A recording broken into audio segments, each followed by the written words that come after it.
All right, we're here with futurist, author, educator, Joel Garreau, and you just finished a speech here at the Ford conference talking about the future of technology, touched on telekinetic monkeys and brain implants from Google. Do you think that's a good thing or a bad thing?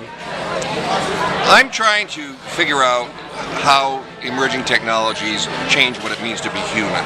I think if it were probably up to me, I wouldn't necessarily advocate changing what it means to be human, but I don't think it's up to me. I think that technologies are advancing on a curve. The genetic, robotic, information, and nanotechnologies are advancing so fast that they are profoundly changing our minds, our memories, our metabolisms, our personalities, and our kids. And if you're able to do all that, then you're in the stunning position of being the first species to control your own evolution, not in some distant science fiction future, but right now on our watch. And my question is, so now that we have this power, it's not a question of what we can do, it's what we should do. And that's what I'm focused on is, so how do we contain this, how do we control it, how do we bend technologies to our humanistic end rather than be controlled by it. And I guess it kind of becomes an ethical discussion where you have some people who are paralyzed and a suit may help them walk, but then you also have things that will abuse that technology. Yeah, I mean, when you're asking what should we do, that's at the heart of ethics. And with a lot of these technologies, it's always the same path. They're originally aimed at people who are profoundly sick, like narcoleptics who fall asleep uncontrollably. They're the ones at who this pharmaceutical modafinil is aimed that shuts off the human trigger to sleep. But then it moves out to the needy well, like airline pilots. And then it moves out to the merely ambitious, like people who want to get into Harvard Law and have an unfair advantage by being able to stay up for very long periods of time with increased concentration. All of these technologies face that same curve. And so the question is, well, if this can happen, can we control it? Can we decide our own fates?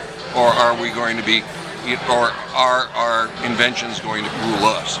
You discussed your three scenarios, the heaven, the hell, and the prevail scenario. Can you briefly describe them and which one you're rooting for? Yeah, I don't do predictions. I don't have a crystal ball. I don't know anybody who does. I do scenarios. And when you ask people about this radical evolution, this engineered evolution, and you say, well, where does this take the human race? Where does it take the species? You get three answers: heaven, hell, and prevail. In the heaven scenario, this curve of change goes straight up. We conquer pain, suffering, stupidity, ignorance, and even death, and we all live happily ever after.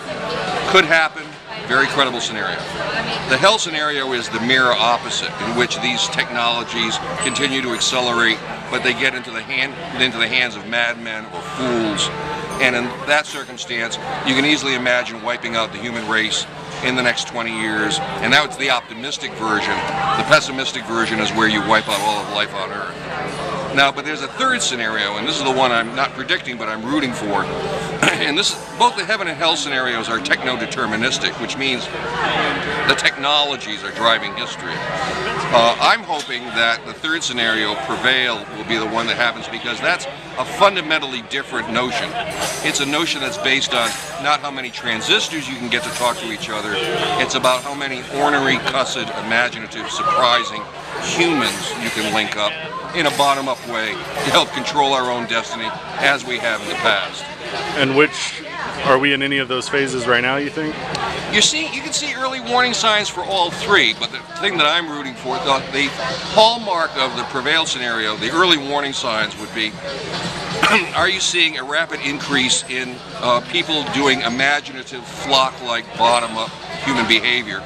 And I think the answer to that is yes. You have not just eBay, for example, which is not just the world's biggest flea market, but hundreds of millions of people doing very complicated behavior without leaders. You also have YouTube, which is, not just pretty kittens, it helps swing an American presidential election. And then Facebook, of course, and even Twitter. And I have no idea what Twitter is good for, but if it flips out the Iranian government, I'm interested. And you're seeing more and more of these bottom-up upswells of human behavior. The whole Arab Spring thing, I hope, is a testimony to social media overcoming tyrants, and that would be a history-changing event.